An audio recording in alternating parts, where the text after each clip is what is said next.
ഞാൻ അപ്ലോഡ് ചെയ്യണ മിക്ക വീഡിയോസും ഞാൻ എക്സ്പെരിമെൻ്റ് ആയിട്ട് ചെയ്യണ കാര്യം. എക്സ്പെരിമെൻ്റ് വെച്ചാൽ മറ്റേ മാരത്തെ എക്സ്പെരിമെൻ്റ് അല്ല, ഞാൻ ഇതുവരെ ചെയ്ത് നോക്കാതെ ആദ്യമായിട്ട് ചെയ്യണ കാര്യക്കാരൻ ഞാൻ വീഡിയോ എടുക്കണേ. ആദ്യം നമ്മൾ വീഡിയോ ഒന്നും എടുക്കാതെ വെറുതെ ഉണ്ടാക്കി നോക്കിയിട്ട് പിന്നെ വീഡിയോ എടുത്ത് അപ്ലോഡ് ചെയ്യാനുള്ള മടിക്കാണ് ഞാൻ ആദ്യം തന്നെ ചെയ്യുമ്പോൾ തന്നെ ഞാൻ വീഡിയോ എടുക്കുന്നത്. അങ്ങനെ കുറേ വീഡിയോസും ക്രാഫ്റ്റൊക്കെ പാളിപ്പോയിക്കണ്. അതൊന്നും ചിലതൊന്നും ഞാൻ അപ്ലോഡ് ചെയ്തിട്ടില്ല, ചിലത് റെഡി ആവായിട്ടും ഞാൻ അപ്ലോഡ് ചെയ്തിക്കണ്. അപ്പോൾ ഇന്ന് ഉണ്ടാക്കുന്നത് ഒരു ക്യാൻഡി ബാസ്ക്കറ്റാണ്. ക്യാൻഡി ബാസ്ക്കറ്റ് എന്നോ അങ്ങനെ എന്തെങ്കിലുമൊക്കെ പറയാം. ഇത് ചെയ്യുമ്പോൾ എനിക്ക് ഈ ബാസ്ക്കറ്റ് നന്നാവുന്ന ഉറപ്പായിരുന്നു. പിന്നെ ഉണ്ടായിരുന്നത് അതിൻ്റെ മേലെ ഉണ്ടായിരുന്ന ആ ഒരു ടോപ്പ്, അതാണ് എനിക്ക് ഒന്ന് കൺഫ്യൂഷൻ ആയത്. അതിൻ്റെ സൈസൊക്കെ ഒന്ന് എനിക്ക് ഈ മെഷർമെൻറ്റ് എടുക്കുന്ന കാര്യം ഇഷ്ടം തന്നെയല്ല. ഈ മെഷർമെൻറ്റ് എടുക്കാതെ എന്തെങ്കിലുമൊക്കെ ചെയ്യാൻ പറ്റുമെങ്കിൽ അതായിരിക്കും ഏറ്റവും ഈസി എന്ന് പറയുന്ന ക്രാഫ്റ്റ് ഇന്നെ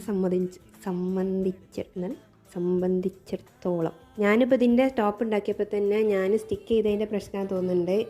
ആ ബാസ്ക്കറ്റിൽ വെച്ചപ്പോൾ ഒരു ടോപ്പ് കുറച്ച് വലുതും മറ്റേ ടോപ്പ് നല്ല പെർഫെക്റ്റ് ചെയ്യുന്നത്. അതുകൊണ്ട് ഞാൻ ഒട്ടിച്ചതിൻ്റെ ശേഷമാണ് ആ ഒരു ടോപ്പിൻ്റെ സൈസ് കുറച്ചത്. അത് ഞാൻ സെൻറ്ററിൽ ഒട്ടിച്ചതിൻ്റെ പ്രശ്നമായിരിക്കും, സെൻറ്ററിലായിട്ടുണ്ടാവില്ല അത്, അതുകൊണ്ടായിരിക്കും. പിന്നെ ഇതിന് വേണ്ടിയത് ഒരു ഹാൻഡിലാണ്, നമ്മളിങ്ങനെ പിടിച്ച് നടക്കുന്ന പോലെ. ഞാനിത് ചെറുതായിട്ട് ഉണ്ടാക്കിയിരിക്കണേ, കുറച്ച് വലുതാക്കി ഉണ്ടാക്കിയിട്ടുണ്ടെങ്കിൽ നല്ല രസം ഉണ്ടാവും കാണാൻ. ചെറുതാവുമ്പോൾ അതിൻ്റെ ഒരു ക്യൂട്ട്നെസ് ഉണ്ടാവും. പിന്നെ രണ്ട് സൈഡിലും ഒരു ബോയും കൂടി ഒട്ടിച്ചെടുത്ത് മെഷർമെൻ്റ് ഒക്കെ എടുത്ത് ക്രാഫ്റ്റ് ചെയ്യാൻ ഇഷ്ടമുള്ളവർക്ക് ചെയ്ത് നോക്കാൻ പറ്റുന്ന ഒരു ക്രാഫ്റ്റാണ്. ശരി, ബൈ.